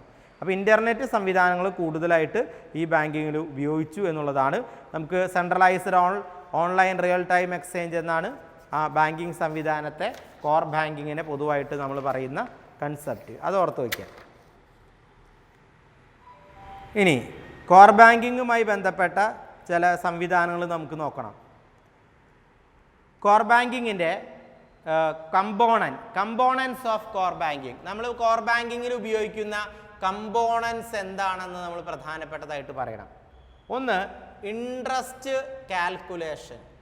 കോർ ബാങ്കിങ്ങിൽ ഏറ്റവും നന്നായിട്ട് ഉപയോഗിക്കുന്ന ഒരു കൺസെപ്റ്റ് എന്ന് പറഞ്ഞാൽ ഇൻട്രസ്റ്റ് കാൽക്കുലേറ്റ് ചെയ്യുക. നമുക്കറിയാം റിസർവ് ബാങ്ക് ഓഫ് ഇന്ത്യയുടെ നിർദ്ദേശപ്രകാരം മാത്രമേ ബാങ്കുകൾക്ക് ഇപ്പോൾ ഇൻട്രസ്റ്റ് ചാർജ് ചെയ്യാനായിട്ട് പറ്റുള്ളൂ. അപ്പോൾ ഇൻട്രസ്റ്റ് കാൽക്കുലേഷൻ ഈസി ആയിട്ട് കോർ ബാങ്കിങ് സംവിധാനത്തിലൂടെ നമുക്ക് ഉപയോഗിക്കാനായിട്ട് സാധിക്കും എന്നുള്ളതാണ്. അതുമാതിരി ക്യാഷ് ഡെപ്പോസിറ്റ് ആൻഡ് വിഡ്രോവൽ.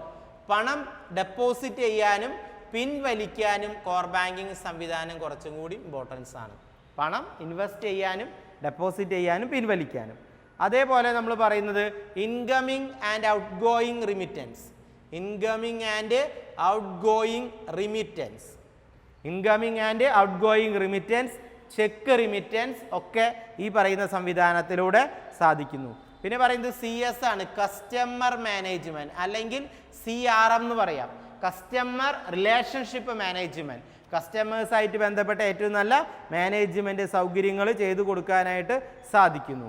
അതേപോലെ minimum balance, interest rate, number of withdrawal ചെയ്യുമ്പോൾ ബാലൻസ് എമൗണ്ട്, അതേപോലെ നമ്മുടെ പാസ്ബുക്കിൻ്റെ എമൗണ്ട് തുടങ്ങിയ കാര്യങ്ങളൊക്കെ മനസ്സിലാക്കാനായിട്ട് നമുക്കിതുകൊണ്ട് സാധിക്കുന്നു എന്നുള്ളതാണ്.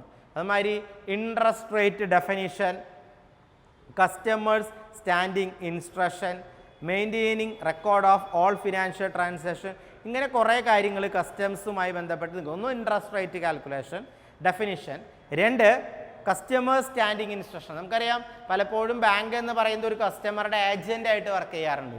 കസ്റ്റമർക്ക് വേണ്ടി ഇൻഷുറൻസ് അടയ്ക്കുക, അതേപോലെ ഇൻഷുറൻസ് പ്രീമിയം അടയ്ക്കുക, വാഹനങ്ങളുടെ ടാക്സ് അടയ്ക്കുക, കറണ്ട് ബില്ല് അടയ്ക്കുക, വാടക അടയ്ക്കുക, അങ്ങനെ കുറേ പ്രോസസ്സ് ബാങ്ക് ചെയ്യുന്നുണ്ട്. അങ്ങനെയുള്ള സംവിധാനങ്ങളൊക്കെ ഇലക്ട്രോണിക് വൈസ് കൂടുതൽ നൽകാനായിട്ട് സാധിച്ചു എന്നുള്ളതാണ്. പിന്നെ നമുക്ക് പറയേണ്ടത് എന്താ, എല്ലാ ട്രാൻസാക്ഷൻ്റെയും പീരിയോഡിക്കൽ സ്റ്റേറ്റ്മെൻറ്റ് നമുക്ക് ലഭിക്കും. ഇപ്പോൾ നമ്മൾ കോർ ബാങ്കിങ് വന്നതുകൊണ്ട് തന്നെ നമ്മളിപ്പോൾ ATMിൽ നിന്ന് പണം പിൻവലിച്ച് കഴിഞ്ഞാൽ വ്യക്തമായിട്ട് നമുക്ക് ബാലൻസ് കാണിക്കും. അതേപോലെ നമുക്ക് ബാങ്കിൻ്റെ പാസ്ബുക്ക് പഴയ പോലെ പേപ്പറായി കയ്യിൽ നടക്കേണ്ട ഒരു സംവിധാനം ഇല്ല. പകരം നമുക്ക് എന്താ, മൊബൈലിൽ കിട്ടും. അങ്ങനെ എല്ലാ സംവിധാനങ്ങളിലെയും ഇലക്ട്രോണിക് വൈസ് സംവിധാനം കൊണ്ടുവന്നു എന്നുള്ളതാണ് ഇതിൻ്റെ ഏറ്റവും വലിയ പ്രത്യേകതയായിട്ട് നമുക്ക് കണക്ക് കൂട്ടാവുന്നത്. ഇനി കോർ ബാങ്കിങ്ങിൻ്റെ advantages. It has the ability to offer developed operation to all customers. എല്ലാ കസ്റ്റമേഴ്സിനും ഒരേ സമയത്ത് ഏറ്റവും ഗുണകരമായ അനുയോജ്യമായ സർവീസ് ലഭിക്കുന്നു എന്നുള്ളതാണ് പ്രത്യേകത. അതേപോലെ ടോട്ടൽ കോസ്റ്റ്, ബാങ്കിങ് സംവിധാനത്തിൻ്റെ ടോട്ടൽ കോസ്റ്റ് ഏറ്റവും നല്ല രീതിയിൽ കുറച്ചു കൊണ്ടുവരാൻ സാധിച്ചു എന്നുള്ളത് വേറൊരു പ്രത്യേകത. അതേപോലെ നമുക്ക് പറയേണ്ടത് risk, multiple data entry, outdated ഇൻഫോർമേഷൻ്റെ റിസ്ക് കുറയ്ക്കാൻ സാധിച്ചു എന്നുള്ളത്. അതേപോലെ ഈ ബിസിനസ് പ്ലേസിൽ, അതായത് ബാങ്കിൻ്റെ ഓഫീസിൽ ഉണ്ടാകുന്ന അനാവശ്യമായ ഡിസ്റ്റർബൻസ്, തിരക്ക്, അങ്ങനെയുള്ള കാര്യങ്ങൾ ഒഴിവാക്കാൻ സാധിച്ചു എന്നുള്ളത്. ഇതൊക്കെ ഇതിൻ്റെ ഏറ്റവും വലിയ മെറിറ്റുകളാണ്. ഡിമെറിറ്റും ഉണ്ട്. കാരണം IT ടെക്നോളജി ആയതുകൊണ്ട് തന്നെ പലപ്പോഴും മെഷീനുണ്ടാകുന്ന പല പ്രോബ്ലംസും അതുമാതിരി ടെക്നോളജിയിൽ ഉണ്ടാകുന്ന പല പ്രോബ്ലംസും ബാങ്കിങ് മേഖലയെ ബാധിക്കാറുണ്ട്. അതേപോലെ ഈ മേഖലയിൽ പ്രത്യേകിച്ച് കമ്പ്യൂട്ടറൈസ്ഡ് സംവിധാനങ്ങളായതുകൊണ്ട് തന്നെ നല്ല എക്സ്പെർട്ടായ ആൾക്കാരുണ്ടാകണം. പിന്നെ നമുക്ക് പറയുകയാണെങ്കിൽ കോസ്റ്റ് എന്ന് പറയുന്നത് ഇതിൻ്റെ ഇൻവെസ്റ്റ്മെൻറ്റ്, അതായത് IT ആക്കാനായിട്ട്, അതേപോലെ ഓഫീസ് മുഴുവൻ IT ഓറിയൻറ്റഡ് ഫെസിലിറ്റീസ് ആക്കാനൊക്കെ ആയിട്ട് ഒരുപാട് കോസ്റ്റ് വേണ്ടി വരും എന്നുള്ളത് ഇതിൻ്റെ ഏറ്റവും വലിയ പ്രത്യേകതയാണ്. ഇനിയാണ് അടുത്ത ഹെഡിങ് ആണ് നമുക്ക് ഇപ്പോഴത്തെ കാലഘട്ടത്തിന് ഏറ്റവും കൂടുതൽ ഉപയോഗിക്കാൻ പറ്റുന്ന കുറേ കൺസെപ്റ്റ്. ഇനി നമുക്ക് നോക്കേണ്ടത് based products and services. Based products and services provided by the bank. അതായത് ബാങ്ക് ഇപ്പോൾ കൊടുക്കുന്ന ബേസ്ഡ് പ്രൊഡക്ട്സ് ആൻഡ് സർവീസസ് എന്താണ് എന്നുള്ളതാണ് നമുക്ക് നോക്കേണ്ടത്. Based products and services offered by the bank ഏതൊക്കെയാണെന്ന് നമുക്ക് നോക്കണം. അതിൽ ഒന്നാമത്തെ വരുന്നത് ATM. ഒന്നാമത്തത് ATM. നമ്മളതിനെ പറയുന്നത് എന്താ? Automated teller machines. Automated teller machines, അല്ലെങ്കിൽ വേറൊരു ഫോമിൽ എനി ടൈം മണി, അങ്ങനെയും പറയും. ATM തന്നെയാണല്ലോ. നമുക്ക് നോക്കേണ്ടത് എന്താ? Based product and services offered by the ബാങ്കിൽ. ആദ്യത്തെ വരുന്നത് ATM ആണ്, ഓട്ടോമാറ്റഡ് ടെല്ലർ മെഷീൻ. നമുക്ക് ഷോർട്ട് ഫോമിൽ വേണമെങ്കിൽ എനി ടൈം മണി എന്ന് വേണമെങ്കിൽ പറയാം. ഏത് സമയത്ത് വേണമെങ്കിലും നമുക്ക് പണം പിൻവലിക്കാനായിട്ട് കഴിയുന്ന സംവിധാനം. പ്രത്യേകിച്ച് ATMനെ കുറിച്ച് ഇപ്പോൾ നമ്മൾ നാട്ടിലുള്ളവരെ പറഞ്ഞു മനസ്സിലാക്കേണ്ട കാര്യമില്ല. കാരണം അത് എല്ലാവർക്കും അറിയാം. ഇത് ആദ്യമായിട്ട് ആരംഭിക്കുന്നത് 1970 പറയുന്നു. 1970 മിഡിലാണ് ഇതിൻ്റെ സംവിധാനങ്ങളൊക്കെ ആദ്യമായിട്ട് ഇൻട്രൊഡ്യൂസ് ചെയ്യുന്നത്. നമുക്ക് പണം പിൻവലിക്കാനുള്ള ഏറ്റവും നല്ല മെത്തേഡാണ് വിഡ്രോ ഓഫ് ഡെപ്പോസിറ്റ് ഫണ്ട്, അതുമാതിരി ക്രെഡിറ്റ് കാർഡ്, ക്യാഷ് അഡ്വാൻസ്, അങ്ങനെ കുറേ കാര്യങ്ങൾ. ATMൻ്റെ പ്രത്യേകത 24 അവർ 7 ദിവസം, ഒരു ദിവസത്തിലെ 24 മണിക്കൂറും വർക്ക് ചെയ്യുന്നു. അതേപോലെ ഒരാഴ്ചയിലെ 7 ദിവസവും വർക്ക് ചെയ്യുന്നു. നമുക്ക് പ്ലാസ്റ്റിക് കാർഡ് ഉപയോഗിച്ചുകൊണ്ട്, ചിപ്പ് ഉപയോഗിച്ചുകൊണ്ട്, പ്ലാസ്റ്റിക് കാർഡ് ഇൻസേർട്ട് ചെയ്തുകൊണ്ട് നമ്മുടെ പണം പിൻവലിക്കാനായിട്ട് സാധിക്കും. അതിൽ നമ്മൾ അപ്ലൈ ചെയ്യേണ്ട ഒരു വസ്തുതയുണ്ട്. ആ വസ്തുതയെ നമ്മൾ പറയുന്നത് പിൻ നമ്പർ എന്നാണ്. പിന്നിനെ പറയുന്ന പേരെന്താ? Personal identification number. പിൻ നമ്പറിനെ നമ്മൾ വിളിക്കുന്ന പേര് personal identification number. Personal identification number. അപ്പോൾ നമുക്ക് ATM കാർഡ് അറിയാം, ഒരു പ്ലാസ്റ്റിക് ചിപ്പൊക്കെ വെച്ചുള്ള കാർഡാണ്. ആ കാർഡ് ഇൻസെർട്ട് ചെയ്യുന്നു. ബാങ്കിൻ്റെ ആ കമ്പ്യൂട്ടർ സംവിധാനത്തിൽ തെളിയുന്ന കാര്യങ്ങൾ, ഇൻസ്ട്രക്ഷൻ നമ്മൾ പാലിക്കുന്നു. പിൻ നമ്പർ നമ്മൾ അടിച്ചു കൊടുക്കുന്നു. നമുക്കറിയാം ആ പിൻ നമ്പർ അനുസരിച്ച് നമുക്ക് പണം പിൻവലിക്കാനായിട്ട് സാധിക്കും എന്നുള്ളതാണ് ബാങ്കിങ്ങിൻ്റെ ഏറ്റവും വലിയ പ്രത്യേകത എന്ന് പറയുന്നത്. മെഷീനെ പറയുന്നത് ഓട്ടോമാറ്റിക് ടെല്ലർ മെഷീൻ എന്നാണ്. ഇതിൻ്റെ ഏറ്റവും വലിയ പ്രത്യേകത ATM എന്ന് പറയുന്ന വാക്കിൻ്റെ അർത്ഥം അതാണ്. നമ്മൾ എനി ടൈം മണി എന്നൊക്കെ പറഞ്ഞാലും സംവിധാനം ഉപയോഗിക്കുന്നത് ഇതാണ്.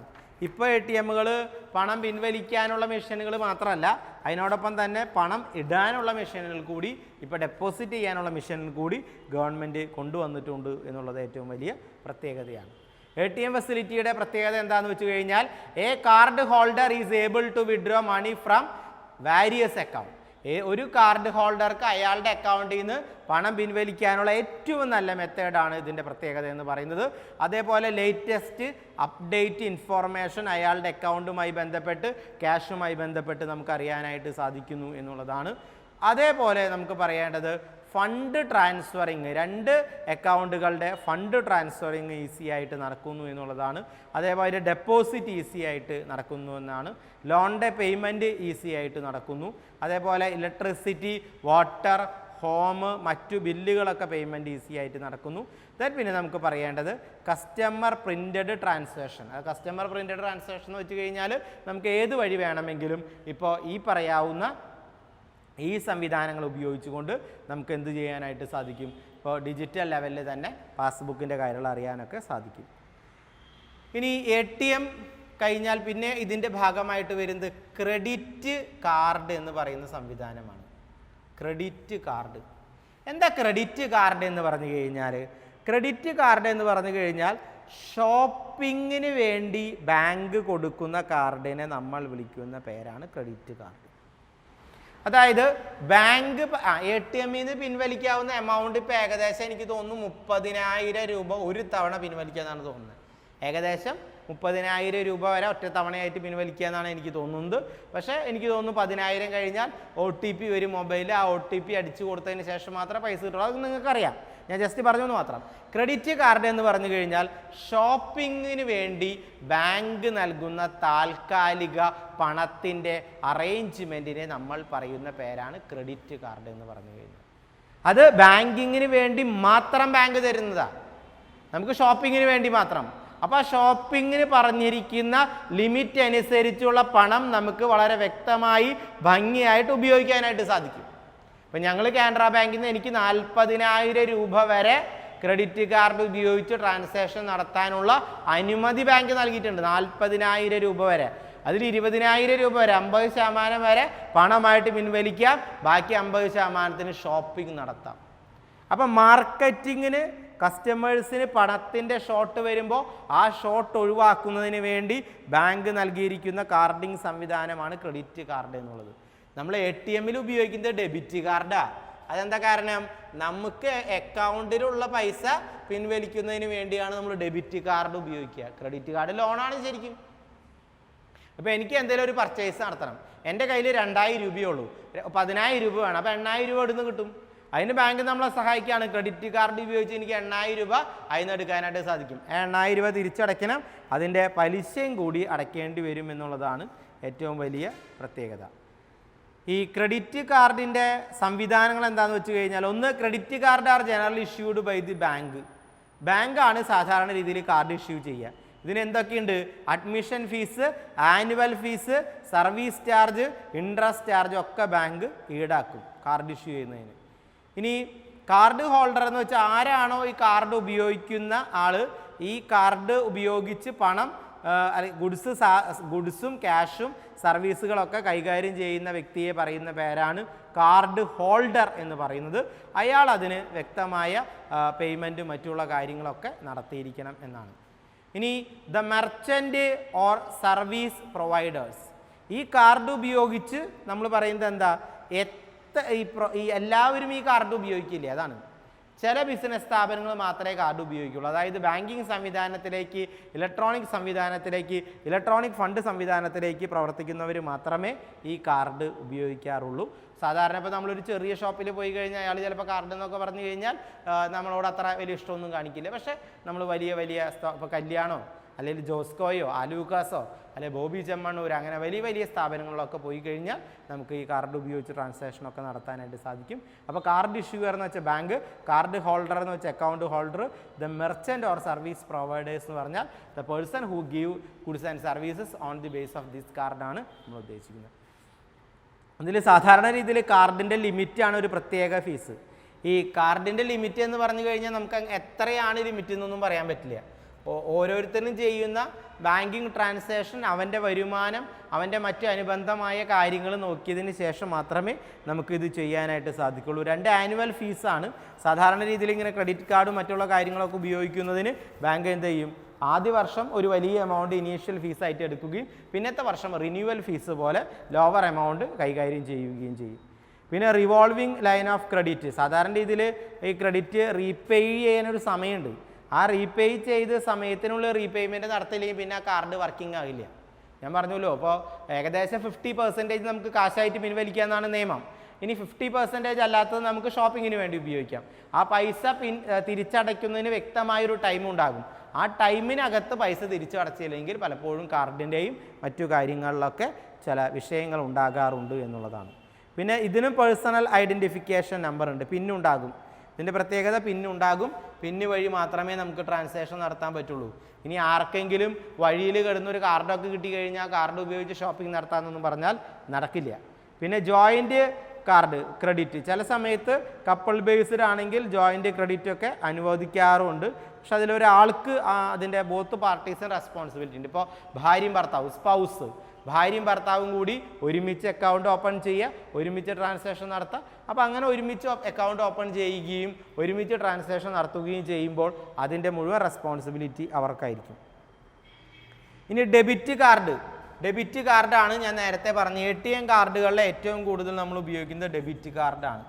നമ്മളിലുള്ള അക്കൗണ്ടിലെ പണം നമ്മൾ പിൻവലിക്കുന്നതിന് വേണ്ടി ഉപയോഗിക്കുന്ന ക്രെഡിറ്റ് കാർഡിനെ പറയുന്ന പേരാണ് ഡെബിറ്റ് കാർഡ് എന്ന് പറയുന്നത്.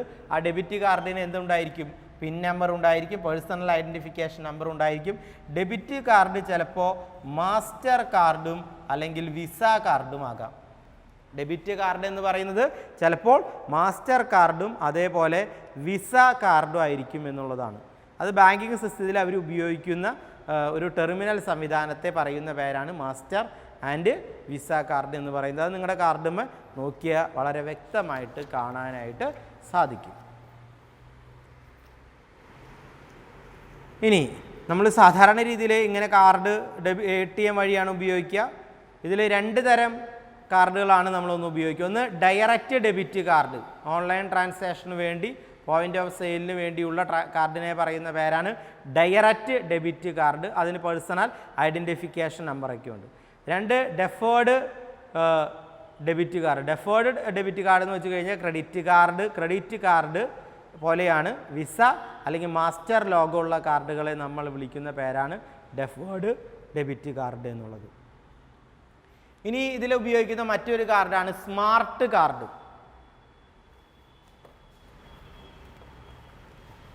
ഇതിലുപയോഗിക്കുന്ന മറ്റൊരു കാർഡിനെ നമ്മൾ വിളിക്കുന്ന പേരാണ് സ്മാർട്ട് കാർഡ്.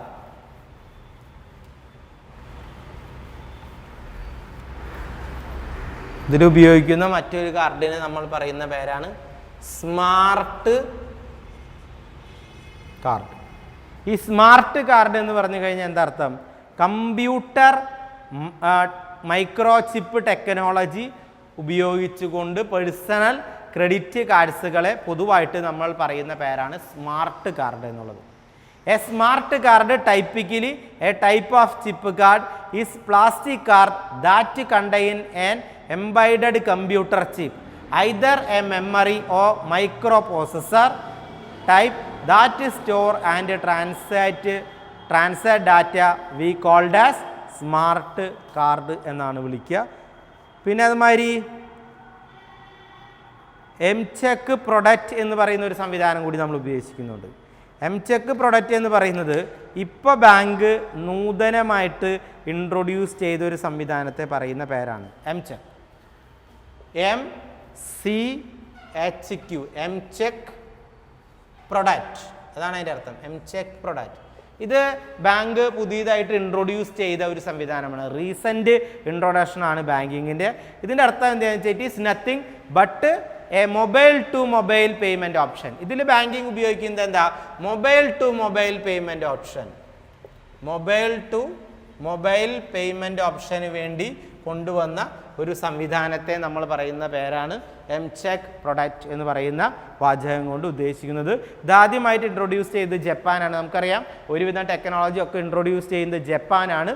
പിന്നീട് മറ്റുള്ള രാജ്യങ്ങൾ, ഏഷ്യൻ രാജ്യങ്ങളൊക്കെ അത് ഏറ്റെടുത്തു. പ്രത്യേകിച്ച് മൊബൈൽ വാലറ്റുകളും പ്രത്യേകിച്ച് ഈ ഫോണുകളൊക്കെ ഹൈലി ഡിജിറ്റൽ അല്ലെങ്കിൽ ഹൈലി മിനി കമ്പ്യൂട്ടറൈസ്ഡ് സംവിധാനത്തിലേക്കൊക്കെ വന്നപ്പോൾ അതിനുവേണ്ടി ഗവൺമെൻറ് കൊണ്ടുവന്ന ഒരു സംവിധാനത്തെ പറയുന്ന പേരാണ് എംചെക്ക് പ്രൊഡക്റ്റ് എന്നുള്ളത്.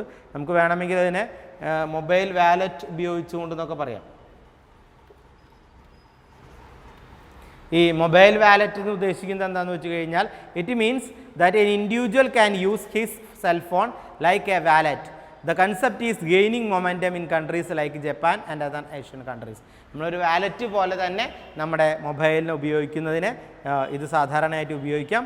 അപ്പോൾ നമ്മുടെ സിം കാർഡ്, നമുക്കറിയാം സിം കാർഡ് മൊബൈൽ നമ്പർ ഉപയോഗിച്ചുകൊണ്ട് ബാങ്കിങ് സംവിധാനത്തെ കണക്ട് ചെയ്യുകയും ആ മൊബൈൽ നമ്പർ ഉപയോഗിച്ചുകൊണ്ട് നമുക്ക് ഗൂഗിൾ പേയോ മണി ട്രാൻസ്ഫറോ മണി വിഡ്രോവലോ ഫണ്ട് ട്രാൻസ്ഫറോ ഒക്കെ ബാങ്ക് വഴി നടത്താൻ പറ്റുന്ന ഒരു സംവിധാനത്തെ പൊതുവായിട്ട് പറയുന്ന പേരാണ് എംചെക്ക് പ്രൊഡക്റ്റ് എന്ന് പറയുന്നത്. ഇത് ലേറ്റസ്റ്റ് ആയിട്ട് ബാങ്ക് ഇൻട്രൊഡ്യൂസ് ചെയ്ത ഒരു സംവിധാനമാണ്. നമുക്കറിയാം ഇന്ത്യയിൽ ആദ്യമായിട്ട് ഇത് ഇൻട്രൊഡ്യൂസ് ചെയ്തത് ICIC ബാങ്കാണ്. ഇന്ത്യയിൽ ആദ്യമായിട്ട് ഇൻട്രൊഡ്യൂസ് ചെയ്തത് ICIC ബാങ്കാണ്. ICIC ബാങ്കിൻ്റെ ഫുൾ ഫോം ഓർത്തു വയ്ക്കണം. ICIC industrial credit and investment corporation bank. അതാണ് industrial credit and investment corporation ബാങ്കാണ്. ICIC ബാങ്കാണ് ആദ്യമായിട്ട് ഇൻട്രൊഡ്യൂസ് ചെയ്തത്. ഈ കൺസെപ്റ്റ് പ്രകാരം ഡെയിലി പൈലറ്റ് സ്റ്റഡിയുടെ സമയത്ത് 5000 രൂപ വരെ ട്രാൻസ്ഫർ ചെയ്യാം. പൈലറ്റ് എന്ന് വെച്ച് കഴിഞ്ഞാൽ ഈ സംവിധാനം ആദ്യമായിട്ട് ഇൻട്രൊഡ്യൂസ് ചെയ്യുന്ന സമയത്ത് 5000 രൂപ വരെ ട്രാൻസ്ഫർ ചെയ്യാമെന്നായിരുന്നു സംവിധാനം. പിന്നീട് അത് ഗവൺമെൻറ് നീട്ടി എന്നുള്ളതാണ്. ഇപ്പം നമുക്ക് ഒരുവിധം ഫണ്ടൊക്കെ ഈ സംവിധാനത്തിലൂടെ ട്രാൻസ്ഫർ ചെയ്യാനായിട്ട് സാധിക്കും. ഇനി നമ്മൾ നോക്കേണ്ട അടുത്ത ഒരു ടേം എന്താണെന്ന് വെച്ചാൽ സ്വിഫ്റ്റ് ആണ്. പരീക്ഷയ്ക്ക് പലപ്പോഴും നമ്മൾ വരുന്നൊരു വാചകമാണ് സ്വിഫ്റ്റ്. സ്വിഫ്റ്റ് വാഹനം കേട്ടിട്ടുണ്ടാവും. ഇവിടെ സ്വിഫ്റ്റ് എന്ന് പറഞ്ഞാൽ society for world wide interbank financial telecommunications. ഇതാണ് ഇതിൻ്റെ ഷോർട്ട് ഫോം. സ്വിഫ്റ്റ് എന്ന് പറഞ്ഞാൽ society for world wide interbank financial ടെലികമ്മ്യൂണിക്കേഷൻസിന് ഷോർട്ടായിട്ട് നമ്മൾ പറയുന്ന പേരാണ് സ്വിഫ്റ്റ് എന്നുള്ളത്. അതായത് സാധാരണ രീതിയിൽ ഈ ബാങ്കിങ് സംവിധാനത്തിൽ കസ്റ്റമേഴ്സിൻ്റെ സർവീസുകൾ കൂടുതൽ എളുപ്പത്തിൽ സ്പീഡിയായി കോൺഫിഡൻസോടുകൂടി സർട്ടിനിറ്റിയോടുകൂടി വിജയിപ്പിക്കുന്നതിന് വേണ്ടി കൊണ്ടുവന്നിരിക്കുന്ന സംവിധാനത്തെ പറയുന്ന പേരാണ് ഈ സ്വിഫ്റ്റ് എന്ന് പറയുന്നത്. അവർ പറയുന്നുണ്ട് 10800-ലധികം ബാങ്കിങ് സംവിധാനങ്ങൾ ഇതിൻ്റെ ഭാഗമായിട്ട് വരുന്നുണ്ട്. 10800-ലധികം ബാങ്കിങ് ഓർഗനൈസേഷനുകൾ ഇതിൻ്റെ ഭാഗമായിട്ട് വരുന്നുണ്ട്. ഏകദേശം ഇതിൻ്റെ വർക്കിംഗ് എന്ന് പറഞ്ഞാൽ 200 രാജ്യങ്ങളിലധികം ഇതിൻ്റെ വർക്കിംഗ് ഉണ്ട്. അപ്പോൾ 200 രാജ്യങ്ങൾ എന്ന് പറഞ്ഞു കഴിഞ്ഞാൽ നമുക്ക് പറയാനായിട്ട് സാധിക്കും ഓൾമോസ്റ്റ് എല്ലാ രാജ്യങ്ങളും ഇതിൻ്റെ ഭാഗമായിട്ട് സാധിക്കുന്നു എന്നുള്ളതാണ്. പ്രത്യേകിച്ച് ഫിനാൻഷ്യൽ മെസ്സേജുകൾ, ആഗോളതലത്തിലുണ്ടാകുന്ന ഫിനാൻഷ്യൽ മെസ്സേജുകൾ, അത് ഫിനാൻസുമായി ബന്ധപ്പെട്ട മറ്റു കാര്യങ്ങളൊക്കെ കൈകാര്യം ചെയ്യാനായിട്ട് ഈ സംവിധാനം ഉപയോഗിക്കുന്നു എന്നുള്ളത് ഏറ്റവും പ്രത്യേകതയുള്ള ഒരു സംവിധാനമാണ്. പക്ഷേ നമ്മൾ ശ്രദ്ധിക്കേണ്ട കാര്യം സ്വിഫ്റ്റിൽ ഒരിക്കലും ഫണ്ട് ട്രാൻസ്ഫർ ഇല്ല. നമ്മളിപ്പോൾ ATM വഴിയോ അല്ലെങ്കിൽ കാർഡ് വഴിയോ ഫണ്ട് ട്രാൻസ്ഫർ ചെയ്യുന്ന ഒരു സംവിധാനം സ്വിഫ്റ്റിനില്ല. പകരം ഫിനാൻസുമായി ബന്ധപ്പെട്ട അതിൻ്റെ പേയ്മെൻറ്റ് ഓർഡറുകൾ, അതുമായി ബന്ധപ്പെട്ട കറസ്പോണ്ടൻസ്, അതായത് നമ്മൾ ബാങ്കുകളുമായിട്ട് ബന്ധപ്പെട്ട കറസ്പോണ്ടൻസ് ഒക്കെ ഇതിൻ്റെ ഭാഗമായിട്ട് വരും. പിന്നെ വേൾഡ് ലെവലിൽ ഉണ്ടാകുന്ന ഫിനാൻഷ്യൽ മെസ്സേജുകൾ എന്തൊക്കെയാണ്? ഇപ്പോൾ ഫിനാൻസിൽ ഉണ്ടാകുന്ന മാറ്റം, പുതിയ ലോൺ, പുതിയ ഇൻട്രസ്റ്റ് റേറ്റുകൾ, അങ്ങനെ ഗവൺമെൻറ് എടുക്കുന്ന ഇനീഷ്യേറ്റുകൾ, ഗവൺമെൻറ് കൊണ്ടുവരുന്ന റൂൾസ് ആൻഡ് റെഗുലേഷൻസ്, RBI നിർദ്ദേശിക്കുന്ന ഡയറക്ഷൻസ് ഒക്കെ ഈ പറയുന്ന സംവിധാനത്തിൽ നമുക്കറിയാനായിട്ട് സാധിക്കും. ഒരുപക്ഷെ നമ്മുടെ ബാങ്ക് നമ്മളുമായി ബന്ധപ്പെട്ട് തരുന്ന എല്ലാ ഇൻഫോർമേഷനുകളും ഇതിൽ ഉപയോഗിക്കാനായിട്ട് സാധിക്കും എന്നുള്ളതാണ്. നമ്മളതിൽ കുറേ വാചകങ്ങൾ പറയുന്നുണ്ട്. Bank to bank information B2B, bank to customer ആണെങ്കിൽ B2C, കസ്റ്റമർ ടു കസ്റ്റമർ ആണെങ്കിൽ C2C, അതുമാതിരി ഗവൺമെൻറ് G2 ബാങ്ക് വരാം, G2C, അങ്ങനെ കുറേ സംവിധാനങ്ങൾ ഇപ്പോൾ ഇത് ഉപയോഗിക്കുന്നുണ്ട്. ബാങ്ക് ടു ബാങ്ക് എന്ന് പറഞ്ഞാൽ നമുക്കറിയാം ബാങ്കിൽ നിന്ന് ബാങ്കിലേക്ക് ഇൻഫർമേഷൻ കൊടുക്കുക. ബാങ്ക് ടു കസ്റ്റമർ എന്ന് പറഞ്ഞാൽ ബാങ്ക് കസ്റ്റമേഴ്സായിട്ട് ബന്ധപ്പെട്ട് relationship, customer to customer relationship ഉണ്ടാകാം. ഗവൺമെൻറ് ടു ബാങ്ക് വരാം, ബാങ്ക് ടു ഗവൺമെൻറ് വരാം. അങ്ങനെ കുറേ സംവിധാനങ്ങളൊക്കെ നമ്മളിപ്പോൾ സ്വിഫ്റ്റിൽ ഉപയോഗിക്കുന്നുണ്ട്. Okay, Fiveco academy, first floor, PV complex, civil line road, west fort, Thrissur. Phone 9946 999 460, 9946 999 461.